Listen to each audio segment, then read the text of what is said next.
ఘోర వార్తాలోకంకు స్వాగతం. ఈనాటి ముఖ్యాంశాలు: పేదల ఇళ్ల నిర్మాణానికి 16,927 కోట్ల రూపాయలు. సమ్మెకు తెర, నేటి నుంచి విధుల్లోకి అంగన్వాడీలు. లైంగిక దాడి కేసులో నిందితుడికి 34 ఏళ్ల జైలు.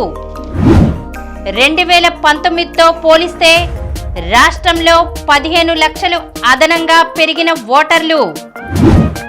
విశాఖ రైల్వే జోన్కు గ్రీన్ సిగ్నల్. గుంటూరు జీజీహెచ్లో 3 కోట్ల రూపాయలతో అత్యాధునిక ఐసీయూ. అధునాతన టెక్నాలజీతో ఏపీలో మ్యూజియంల అభివృద్ధి. ఎన్నికలతో సంబంధం ఉన్న అధికారులను ఈ నెల 25లోగా బదిలీ చేయండి.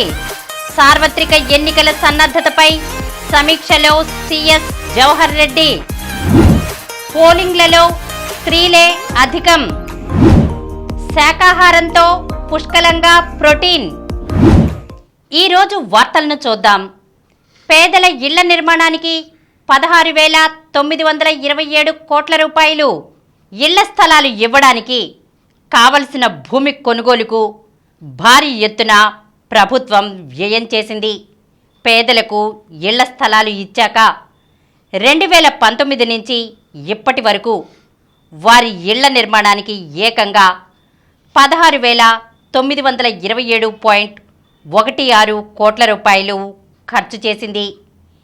ఈ వ్యయాలు కాకుండా కాలనీల్లో మౌలిక సదుపాయాలు కల్పించడానికి మరింత ఖర్చు పెట్టనుంది. ఇలా రాష్ట్ర వ్యాప్తంగా పేదింటి అక్కచెల్లెమ్మలను లక్షాధికారులను చేస్తూ కనిష్టంగా 1.50 లక్షల కోట్ల నుంచి గరిష్టంగా 3 లక్షల కోట్ల రూపాయల సంపదను వారి చేతుల్లో ప్రభుత్వం పెడుతోంది. 75 ఏళ్ల స్వాతంత్ర్య భారతదేశంలో ఏ రాష్ట్రంలోనూ ఇప్పటి వరకు పేదలకు ఇంత పెద్ద ఎత్తున స్థలాలు, ఇళ్ళు ఇచ్చిన దాఖలాలు లేకపోవడం గమనార్హం. 2019లో అధికారంలోకి వచ్చాక నవరత్నాలు, పేదలందరికీ ఇళ్ళు పథకాన్ని సీఎం వైఎస్ జగన్ ప్రవేశపెట్టారు. సమ్మెకు తెర, నేటి నుంచి విధుల్లోకి అంగన్వాడీలు. రాష్ట్రంలో అంగన్వాడీ కార్యకర్తలు, హెల్పర్లు సమ్మె విరమించారు. ప్రభుత్వంతో సోమవారం అర్ధరాత్రి వరకు జరిపిన చర్చలు ఫలించడంతో ఈ రోజు నుంచి యథావిధిగా విధుల్లోకి వెళ్లారు. విద్యాశాఖ మంత్రి బొత్స సత్యనారాయణ, ప్రభుత్వ సలహాదారు సజ్జల రామకృష్ణారెడ్డి ఐసీడీఎస్ అధికారుల సమక్షంలో అంగన్వాడీల డిమాండ్లపై సుదీర్ఘంగా చర్చించారు. ఈ సందర్భంగా సచివాలయంలో మంత్రి బొత్స మీడియాతో మాట్లాడుతూ అంగన్వాడీల విషయంలో ప్రభుత్వం సానుకూలంగా వ్యవహరిస్తోందన్నారు. సమ్మెలో భాగంగా అంగన్వాడీలు పెట్టిన 11 డిమాండ్లలో 10 అంగీకరించడంతో పాటు చాలా వాటిని అమలు చేసేందుకు కార్యాచరణ చేపట్టామని చెప్పారు. ముఖ్యమైన వేతనాల పెంపుపై ఇటు ప్రభుత్వం, అటు అంగన్వాడీ యూనియన్లు పరస్పర అంగీకారంతో నిర్ణయం తీసుకున్నామన్నారు. దీన్ని జూలై నుంచి అమలు చేసే దిశగా పనిచేస్తున్నామని తెలిపారు. లైంగిక దాడి కేసులో నిందితుడికి 34 ఏళ్ల జైలు. బాలికపై లైంగిక దాడి, కిడ్నాప్, బాల్య వివాహం కేసుల్లో ఓ నిందితుడికి 34 ఏళ్ల జైలు శిక్ష విధిస్తూ సూర్యాపేట జిల్లా మొదటి అదనపు న్యాయమూర్తి అమరావతి సోమవారం తీర్పు వెల్లడించారు. సూర్యాపేట జిల్లా మోతె మండలం రాంపురం తండాకు చెందిన గంటా మహేష్ ప్రేమ పెళ్లి పేరిట అదే తండాకు చెందిన బాలిక వెంట పడ్డాడు. ఈ క్రమంలో ఒకరోజు బాధితురాలి ఇంట్లో ఎవరూ లేని సమయంలో ఆమెపై లైంగిక దాడి చేశాడు. ఈ క్రమంలో 2021 డిసెంబర్ 27న కాలేజీకని బాలిక బయలుదేరింది. మోతే మండల కేంద్రంలోని బస్టాండ్ వద్ద ఉన్న బాలికకు మహేష్ మాయమాటలు చెప్పి తన వెంట తీసుకెళ్లాడు. ఉర్లుకొండ శ్రీ లక్ష్మీ నరసింహస్వామి ఆలయంలో ఆమె మెడలో తాళి కట్టాడు. అక్కడి నుంచి సూర్యాపేటకు, ఆ తర్వాత హైదరాబాద్కు తీసుకెళ్లాడు.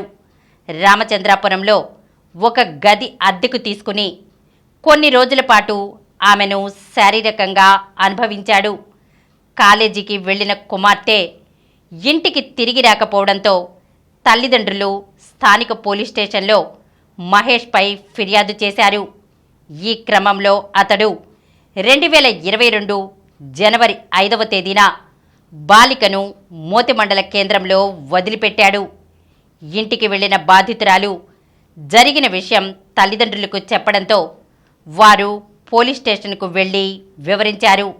దీంతో పోలీసులు మహేష్ను అరెస్ట్ చేసి కోర్టులో హాజరుపరిచారు. న్యాయమూర్తి సాక్షులను విచారించి నిందితుడికి పోక్సో యాక్ట్ కింద 20 ఏళ్లు, కిడ్నాప్ కేసులో 10 ఏళ్లు, బాల్య వివాహం బంధించినందుకు 4 ఏళ్లు, మొత్తం 34 సంవత్సరాల జైలు శిక్షతో పాటు 60,000 రూపాయల జరిమానా విధిస్తూ తీర్పు చెప్పారు. 2019తో పోలిస్తే రాష్ట్రంలో 15 లక్షలు అదనంగా పెరిగిన ఓటర్లు. రాష్ట్రంలో ఓటర్ల సంఖ్య 4,08,07,256కు చేరుకుంది. వీరిలో పురుష ఓటర్లు 2,07,04,322 మంది కాగా, మహిళా ఓటర్లు 2,07,29,452, థర్డ్ జెండర్ 3,482 మంది ఉన్నట్లు రాష్ట్ర ఎన్నికల ప్రధాన అధికారి ముఖేష్ కుమార్ మీనా వెల్లడించారు. 2024 ఓటర్ల తుది జాబితాను సోమవారం ఆయన విడుదల చేశారు. గతేడాది అక్టోబర్ 27న విడుదల చేసిన ముసాయిదా ఓటర్ల జాబితాపై ఫిర్యాదులను జనవరి 11 వరకు స్వీకరించి ఇంటింటి సర్వే చేసి అనంతరం పూర్తి పారదర్శకంగా తుది జాబితాను విడుదల చేసినట్లు తెలిపారు. ప్రతి 1,500 మంది ఓటర్లకు ఒక పోలింగ్ స్టేషన్ ఉండేలా చర్యలు చేపట్టడంతో పోలింగ్ స్టేషన్లు మరో 214 పెరిగాయన్నారు. పోలీస్ స్టేషన్ల సంఖ్య 46,165కు చేరింది. తాజాగా విడుదల చేసిన తుది జాబితాపై అభ్యంతరాలు ఉంటే ఫిర్యాదు చేసేందుకు జనవరి 23 నుంచి సీఈఓ కార్యాలయంలో ప్రత్యేక సెల్ను ఏర్పాటు చేస్తున్నట్లు చెప్పారు. విశాఖ రైల్వే జోన్కు గ్రీన్ సిగ్నల్. విశాఖపట్నం కేంద్రంగా సౌత్ కోస్ట్ రైల్వే జోన్ నిర్మాణానికి కేంద్ర ప్రభుత్వం గ్రీన్ సిగ్నల్ ఇచ్చిందని Anakapalli MP doctor B V Satyavathi చెప్పారు. ఆమె సోమవారం తన కార్యాలయంలో విలేకరులతో మాట్లాడుతూ ఫిబ్రవరి మొదటి వారంలో రైల్వే జోన్ నిర్మాణానికి భూమి పూజ చేయనున్నట్లు తెలిపారు. కేంద్ర ప్రభుత్వం సౌత్ కోస్ట్ రైల్వే జోన్ నిర్మాణానికి 170 కోట్ల రూపాయలు కేటాయించిందని, భూమి పూజకు 10 కోట్ల రూపాయలు విడుదల చేసిందని చెప్పారు. వడ్లపూడిలో రైల్వే స్థలం 100 ఎకరాలు ఉండగా జీవీఎంసీ పరిధిలోని ముడసర్లోవలో 52 ఎకరాల స్థలాన్ని రైల్వే అధికారులకు అప్పగించినట్లు వివరించారు. సౌత్ కోస్ట్ రైల్వే జోన్కు ఓఎస్డీ స్థాయి అధికారిని కేంద్ర ప్రభుత్వం విశాఖలో నియమించిందని పేర్కొన్నారు. ప్రజల అభీష్టాన్ని, రాష్ట్ర ప్రభుత్వం అభ్యంతరాన్ని గౌరవించి విశాఖ స్టీల్ ప్లాంట్ ప్రైవేటీకరణను కేంద్రం విరమించుకుందని చెప్పారు. గుంటూరు జీజీహెచ్లో 3 కోట్ల రూపాయలతో అత్యాధునిక ఐసీయూ. ఉమ్మడి ఆంధ్రప్రదేశ్లో పేదల పెద్ద ఆసుపత్రిగా పేరు గడించిన గుంటూరు జీజీహెచ్లో మొట్టమొదటిసారిగా అతిపెద్ద ఐసీయూ నిర్మాణం జరిగింది. సుమారు 3 కోట్ల రూపాయలతో అత్యాధునిక వైద్య సౌకర్యాలతో ఇంటెన్సివ్ కేర్ యూనిట్ నిర్మించారు. ఈరోజు రాష్ట్ర వైద్య ఆరోగ్య శాఖ మంత్రి విడుదల రజనీ చేతుల మీదుగా ఐసీయూ ప్రారంభం అయ్యింది. ప్రాణాపాయ స్థితిలో చికిత్స అందించి రోగుల ప్రాణాలు కాపాడేందుకు ఐసీయూ, వెంటిలేటర్ వైద్య సేవలు చాలా ముఖ్యం. ప్రైవేట్ ఆసుపత్రుల్లో ఒక్క రోజుకు ఐసీయూలో చికిత్స అందించినందుకు 50,000 రూపాయల నుంచి ₹1,00,000 వరకు ఖర్చు అవుతోంది. అలాంటి ఖరీదైన అత్యవసర వైద్య సేవలను పేద ప్రజలకు పూర్తి ఉచితంగా అందించేందుకు గుంటూరు జీజీహెచ్ సిద్ధంగా ఉంది. అధునాతన టెక్నాలజీతో ఏపీలో మ్యూజియంల అభివృద్ధి. రాష్ట్రంలోని పురావస్తు ప్రదర్శనశాలలు కొత్త కళను సంతరించుకుంటున్నాయి. సాంకేతిక సొబగులద్దుకుని సందర్శకులను ఆకట్టుకుంటూ దేశానికే ఆదర్శంగా నిలుస్తున్నాయి. ముఖ్యమంత్రి వైఎస్ జగన్మోహన్ రెడ్డి అధికారంలోకి వచ్చిన తర్వాత ఈ 4.5 ఏళ్లలో దశల వారీగా మ్యూజియంలను అభివృద్ధి చేస్తున్నారు. విజయవాడలోని బాపు మ్యూజియంను విద్యా విజ్ఞాన సందర్శనాలయంగా తీర్చిదిద్దారు. 2020 అక్టోబర్ 2వ తేదీన సీఎం వైఎస్ జగన్ ప్రారంభించిన ఈ మ్యూజియం సందర్శకులను విశేషంగా ఆకట్టుకుంటోంది. ఏలూరు, అనంతపురంలోని జిల్లా మ్యూజియంలకు నూతన భవన నిర్మాణాలు పూర్తయ్యి ప్రారంభానికి సిద్ధంగా ఉన్నాయి. సుమారు 20 కోట్ల రూపాయల వ్యయంతో కేంద్ర, రాష్ట్ర ప్రభుత్వాల భాగస్వామ్యంతో ఈ మ్యూజియాలను అధునాతనంగా మార్చారు. మరో 70 కోట్ల రూపాయల ప్రతిపాదనలతో 7 మ్యూజియంలకు కొత్త భవనాలు నిర్మించాలని రాష్ట్ర ప్రభుత్వం సంకల్పించింది. మైలవరం, కాకినాడ, గుంటూరు, కర్నూలు, పెనుకొండ, కడప, రాజమహేంద్రవరం మ్యూజియంలకు కూడా సాంకేతిక హంగులు అద్దనుంది. ఎన్నికలతో సంబంధం ఉన్న అధికారులను ఈ నెల 25లోగా బదిలీ చేయండి. సార్వత్రిక ఎన్నికల సన్నద్ధతపై సమీక్షలో సిఎస్ జవహర్ రెడ్డి.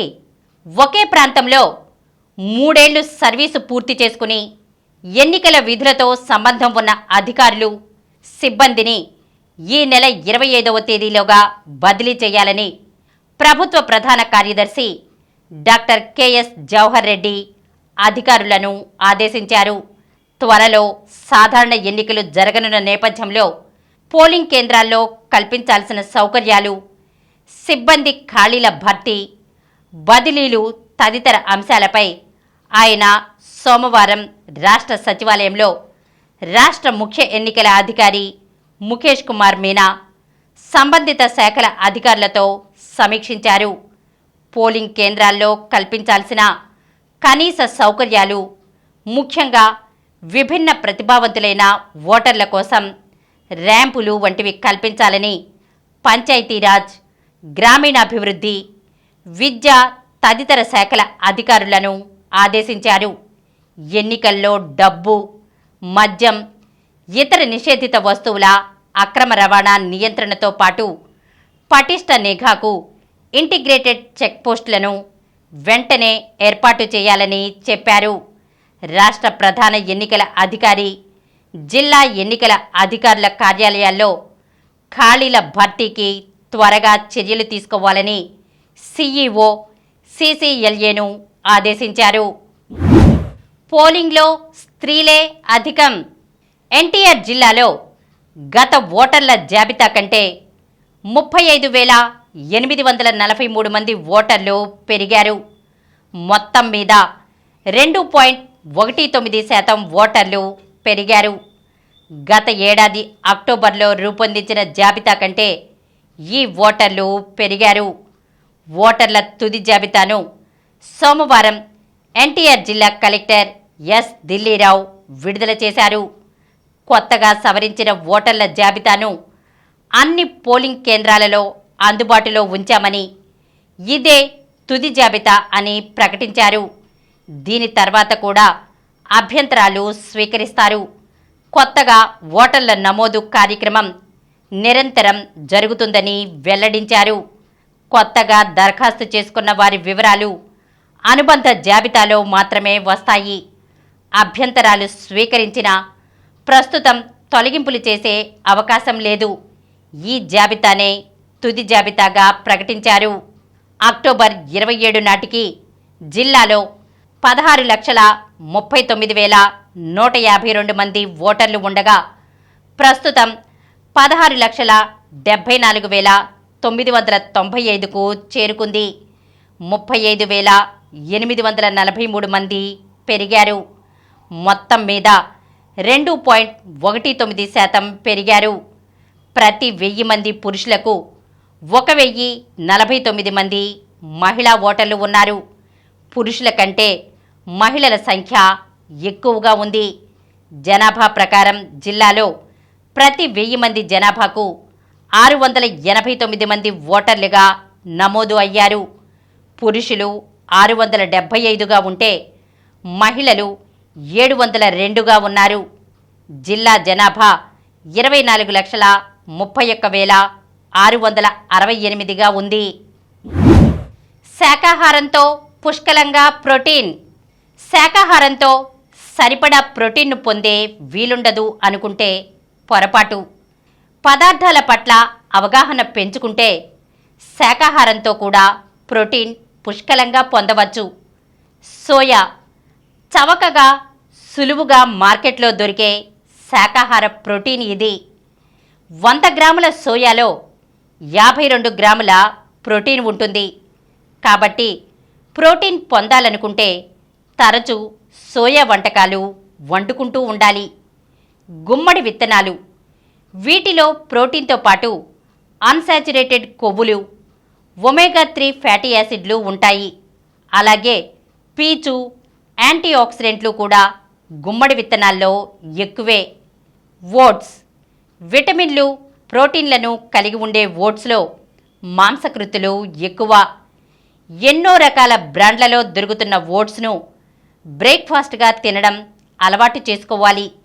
100 గ్రాముల ఓట్స్లో 18 గ్రాముల ప్రోటీన్ ఉంటుంది. మినుములు. మినుముల్లో నల్ల బియ్యంలో ప్రోటీన్లు ఎక్కువ. నల్ల బియ్యంలో అదనంగా పిండి పదార్థాలు, పీచు కూడా ఉంటాయి. 100 గ్రాముల మినుముల్లో 19 గ్రాముల ప్రోటీన్ ఉంటుంది. కాబట్టి మినపసునుండల్లాంటివి తింటూ ఉండాలి. వేరుశనగలు. వీటిలో ప్రోటీన్లు, కొవ్వు, పీచు ఉంటాయి. విటమిన్ ఈతో పాటు మెగ్నీషియం, ఫోలేట్, రాగి లాంటి పోషకాలు కూడా ఉంటాయి. 100 గ్రాముల వేరుశనగల్లో 25 గ్రాముల ప్రోటీన్ ఉంటుంది. కాబట్టి వీటిని కూరలు, వేపుళ్ళు, పచ్చళ్లలో విరివిగా వాడుకుంటూ ఉండాలి. ఇప్పుడు కొన్ని సంక్షిప్త వార్తలను చూద్దాం. జాతీయ స్కూల్ గేమ్స్లో సత్తా చాటిన ఏపీ విద్యార్థి. జాతీయ స్కూల్ గేమ్స్ ఫెడరేషన్ ఆధ్వర్యంలో రాయ్పూర్లో జరుగుతున్న క్రీడల్లో ఏపీ విద్యార్థులు సత్తా చాటారు. సాఫ్ట్బాల్, టెన్నిస్ అండర్-19 బాలుర విభాగంలో సింగిల్స్లో అనంతపురం జిల్లా గుంతకల్లులోని ఎస్ఎస్జిఎస్ జూనియర్ కాలేజీ విద్యార్థి ఎస్ ఆరోన్ రొనాల్డిన్హో బంగారు పతకం కైవసం చేసుకున్నాడు. ఇండోనేషియా మాస్టర్స్ టోర్నీకి సాత్విక్ జోడీ దూరం. జకార్తాలో నేటి నుంచి జరిగే Indonesia masters world tour super 500 badminton tourney నుంచి సాత్విక్ సాయిరాజ్, చిరాగ్ శెట్టి జోడీ వైదొలిగింది. ఈ టోర్నీలో సాత్విక్, చిరాగ్లకు టాప్ సీడింగ్ దక్కింది. ఈ నెలలో ఆడిన 2 టోర్నీల్లోనూ సాత్విక్, చిరాగ్ జంట రన్నరప్గా నిలిచింది. విజయమే లక్ష్యంగా సిరియాతో బరిలోకి. ఆసియా కప్ ఫుట్బాల్ టోర్నీలో ఆడిన 2 మ్యాచ్ల్లోనూ ఓడిన భారత జట్టు నేడు జరిగే గ్రూప్ బి చివరి లీగ్ మ్యాచ్లో సిరియా జట్టుతో ఆడుతుంది. తొలిసారి ఆస్ట్రేలియన్ ఓపెన్లో క్వార్టర్ ఫైనల్కు చేరిన Spain star Alcaraz, Medvedev, Zverev కూడా ముందుకు. ఆంధ్ర ఘన విజయం. రంజీ ట్రోఫీ తాజా సీజన్లో ఆంధ్ర జట్టు తొలి విజయాన్ని అందుకుంది. అస్సాం జట్టుతో జరిగిన ఎలైట్ గ్రూప్ బి 3వ మ్యాచ్లో రికీ భుయ్ నాయకత్వంలోని ఆంధ్ర జట్టు 172 పరుగుల తేడాతో ఘన విజయం సాధించింది. క్వార్టర్ ఫైనల్లో బోపన్న జోడీ. పురుషుల డబుల్స్ విభాగంలో రోహన్ బోపన్న, ఎబ్డెన్ జోడీ క్వార్టర్ ఫైనల్లోకి దూసుకెళ్లింది. ప్రీ క్వార్టర్ ఫైనల్లో 2వ సీడ్ బోపన్న, ఎబ్డెన్ ద్వయం 7-6, 7-6తో కోల్ ఆఫ్ మెక్టిక్ జంటను ఓడించింది. బుధవారం జరిగే క్వార్టర్ ఫైనల్లో మోల్టనీ మాక్సిమో గొంజాలెజ్ ద్వయంతో బోపన్న ఎబ్డెన్ జోడీ తలపడనుంది. ఒలింపిక్స్ క్వాలిఫైయింగ్ టోర్నీకి హుసాముద్దీన్. ప్యారిస్ ఒలింపిక్స్ బాక్సింగ్ తొలి క్వాలిఫైయింగ్ టోర్నమెంట్లో పాల్గొనే భారత పురుషుల, మహిళల జట్లను ప్రకటించారు. ఈ టోర్నీ ఫిబ్రవరి 29 నుంచి మార్చి 12 వరకు ఇటలీలో జరుగుతుంది. తెలంగాణ బాక్సర్ హుసాముద్దీన్ 57 కేజీల విభాగంలో భారత్కు ప్రాతినిధ్యం వహిస్తాడు. ఐసీసీ టీ20 జట్టు కెప్టెన్గా సూర్యకుమార్. భారత స్టార్ బ్యాటర్ సూర్యకుమార్ యాదవ్ 2023 సంవత్సరానికి ఐసీసీ టీ20 టీం కెప్టెన్గా ఎంపికయ్యాడు. మరిన్ని వార్తా విశేషాలతో రేపటి గోరా వార్తాలోకంలో కలుద్దాం.